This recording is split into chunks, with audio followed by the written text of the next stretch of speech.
And greetings everyone, and welcome to my Star Trek Online Top 15 Weapons Review for 2021.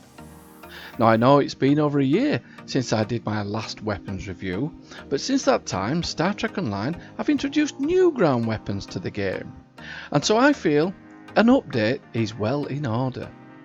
Of course, these weapons are based solely on my personal choice and chosen not only for their DPS, but also for being aesthetically pleasing as well. So, without further ado, let's get to our top 15 weapons, shall we? And at number 15 is the Martian mining laser, which is a ranged ground weapon that deals fire damage. This was the grand prize from the 2021 First Contact Day event, so unfortunately if you haven't taken part in that, you won't be able to claim it. However, if you did take part, it can be reclaimed from the Dilithium store or Reclaim store found under Mission Journal or the event tab. It can also be used on any character on that account. The hand-operated Martian mining laser is a powerful tool for separating veins of ore from surrounding rock, amongst other things. And just as ancient mining picks found their way into the battlefield, the hand-operated Martian mining laser has a certain unorthodox effectiveness, holding the dubious record for most kills amongst excavation equipment. The primary fire damages foes in line in lieu of a proc, and the secondary fire adds fire hazards to that impact. Lastly, the tertiary firing mode discharges the capacitor from the prongs directly, delivering an electric shock to stun opponents and subject them to greater damage from other firing modes. And at 14 we have the Sompek Pulse Wave Rifle. Now initially in my original review, this rifle featured at number 4. Unfortunately, with the introduction of new weapons to Star Trek Online, she's had a fall from grace and dropped to number 14. This was initially available from the August 2017 Arena of Sompek event. However, you can currently obtain this weapon from a Phoenix prize pack. This pulse wave harnesses the power of a magnetic induction to allow the user to expel short electrical bursts on demand. Furthermore, the weapon is equipped with a small capacitor, which enables the user to periodically draw power from it to keep their shields operating at maximum efficiency. I do like this weapon, I think the effects are really cool, and I would highly recommend it for any prospective ground player. At 13 we have the Plasma Wide Beam Rifle. The Plasma Wide Beam Rifle is a ground weapon and has a secondary fire mode that projects a field of energy that damages several targets in front of the player. Plasma ground weapons have a chance to apply a weak plasma damage over time. The common Plasma Wide Beam Rifles can be obtained and purchased from the following vendors: the Ground Equipment vendor on the Romulan Flotilla, the Away Team Equipment New Romulus Command, Away Team Equipment Dyson Joint Command, and Away Team Equipment Delta Quadrant Command. And at 12 we have the Romulan Zatfast Disruptor Pistol. This weapon is based off the weapons used by the Romulan Zatfast in Star Trek Picard. The Zatfast Disruptor Pistol can be obtained from the Lobi Crystal Consortium for 50 Lobi crystals. This weapon has a really cool effect, and when fired at an opponent it actually disintegrates them. And at number 11 we have the Boolean Heavy Assault Cannon, which primarily deals disruptor damage. The intense beam weapon can only be fired in quick bursts when held, but packs an incredible punch. It is also sturdy enough to be swung as a melee weapon in close quarters without the risk of damaging its components. This weapon originally featured in Star Trek Into Darkness and can be obtained from the Lobi Consortium for 50 Lobi crystals. Over a year ago I initially rated this weapon at number 2, but since the introduction of new Star Trek Online weapons she's had a little bit of a fall from grace and now is at number 11. And at 10 we have the Zenkathy Retrofit Assault Cannon, which can also be obtained from the lobby store for 50 lobi. This two-handed assault weapon is a retrofit design from one of the powerful one-handed Zenkathy gauntlet weapons. Infused with protomatter technology, this Tetran weapon is capable of dealing sustained, punishing damage. The primary fire is a fast-firing flurry of Tetrion bolts, while the secondary is a torrent of continual shots that increases in damage the longer the toddle is active. Consequently, the strength it requires to sustain this onslaught also means that the user is increasingly slowed while the toddle is active as well. Sustained barrage fires an increasingly stronger beams of cone energy across an area, potentially damaging up to 5 targets with each burst. The cone can be swept across multiple targets due to its unwieldy power. However, this can only be sustained for a short period of time and gradually exhausts the user. This weapon initially featured at number 7 in my initial rankings, however it has had a slight fall from grace to number 10. At number 9 we have the Withering Disruptor weapons. Now initially the Withering Disruptor high density beam rifle was ranked at number 1, but now it has dropped to number 9. In conjunction, I use this weapon also with the Withering Disruptor compression pistols and the dual pistols.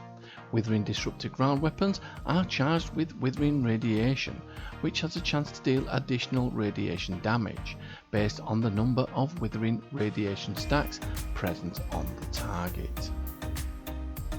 And at number 8 we have the Advanced Herald AntiProton Beam Projector, which is a staff-like ground weapon which fires beams of AntiProton infused dark matter. The weapon's primary fire will chain to additional nearby targets, while the secondary fire will detonate a burst of AntiProton energy at the target, damaging nearby foes. The Advanced Herald AntiProton Beam Projector is a ground weapon and can be obtained from the Lobby Consortium for 50 Lobby crystals. In conjunction, I always use the Herald AntiProton High Density Beam Projector with this weapon as my secondary backup weapon, and they fire a steady energy damage beam at a single target. Their secondary beam fire mode releases a narrow cylindrical beam that causes damage and repels targets at its path. The Advanced Herald AntiProton Beam Projector was initially at number 3 in my rankings, but has now fallen to number 8 with the introduction of new Star Trek Online weapons. And at 7 we have the Trill Guardian Staff. This is a new weapon to Star Trek Online which I absolutely love. This unusual energy weapon can project a great deal of electrical damage to foes. Its primary fire builds a chain, bouncing to an additional target each time the same primary target is attacked repeatedly, up to 4 additional bounces. Its secondary fire zaps and pushes away all foes in a cone. Its territory attack is a self-contained staff melee attack combo. This weapon can be obtained from the Lobby Crystal Consortium for 50 Lobby crystals. And at 6 we have the Advanced Temporal Defense Dual Pistols, which are considered the pinnacle of miniaturization. Capable of firing faster and further than standard pistols, these paired pistols quickly build a chronoton charge when fired. This charge reaches a critical mass at 7 stacks, overloading the weapon's dual compression bolt secondary fire into a hyper compression bolt, and allowing for a dual energy blast tertiary weapon fire.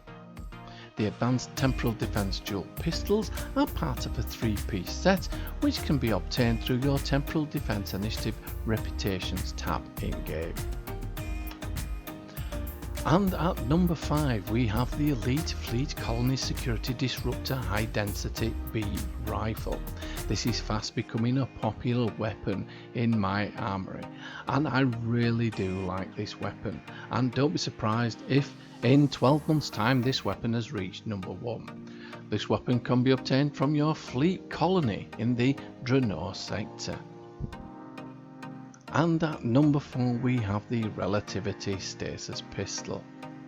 The Relativity Stasis pistol is the standard sidearm of the Federation's Temporal department in the 29th century.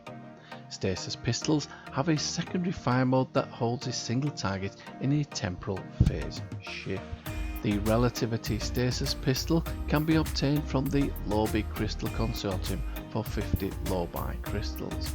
I use this pistol quite a lot in the arena of Sompek, and I found it to be really good, and I would highly recommend that you purchase this weapon. And in third place is the Thompson Submachine Gun. Now this can be obtained when you purchase the Captain Picard bundle for 12,000 Zen, which is quite expensive, to be honest with you, so I would wait for a sale. Unfortunately, once you purchase it, you can only use the Thompson Submachine Gun on one of your characters. However, it's a really good and effective weapon against Borg, and is one of my go-to weapons for dealing with those pesky Borgs. Now in joint second place we have two phaser weapons. The first and primary phaser weapon which I use is the Phaser Full Auto Rifle, which is available from the Lobi Crystal Consortium for 50 Lobi. This phaser rifle has a unique primary fire that cycles between 1, 2 and then 3 bolts, fired at a single target. Full auto rifles have a secondary fire mode that releases a torrent of energy bolts that deal damage to several targets in front of you. And now for my secondary phaser weapon, which I use to complement the Phaser Full Auto Rifle, and I use the 22nd Century Phase Pistol, which featured on Star Trek Enterprise. This weapon can also be obtained from the Lobi Consortium for 50 Lobi crystals, and this is an excellent weapon to use in combination with the Phaser Full Auto Rifle. And now for my number one ground weapon of Star Trek Online for 2021. Are you all sitting comfortably? Good, then let's begin. And here we have it, the ball AntiProton weapons. Now I use all four of these weapons: the ball AntiProton multi-beam rifle, the ball AntiProton assault minigun, the ball AntiProton full auto rifle, and the ball AntiProton wide beam pistols. All of these weapons are exceptional for me in game, and I really can recommend them, and these are my number one choice for Star Trek Online ground weapons for 2021. These weapons fire a steady stream of short energy damage beams at a single target. Their secondary fire mode unloads a massive barrage of short beams in a narrow cone that can be swept across multiple targets. Both primary and secondary attacks have a short charge to activate. These are my go-to weapons for when I'm dealing with really difficult ground combat situations, and I really do like them. Now, not everybody shares my opinion, and that's okay, but I enjoy using them and I feel that they are really effective. So for 2021 I present to you the ball AntiProton ground weapons. Now initially these weapons were part of the Angel's Wake lockbox, but now are part of the Infinity lockbox. You can also pick them up on the exchange, but with exchange rates being as they are, they can be quite expensive. Well, I do hope that you've all enjoyed this review of my personal ground weapons for 2021. Now I realise most of you may not agree with my personal selection, and that's okay, because if you did agree, the world would be a poor place indeed. And don't forget to catch further reviews. If you haven't already done so, please hit that subscribe button and give us a like, as that makes our day. So until next time, this is JeSter signing off.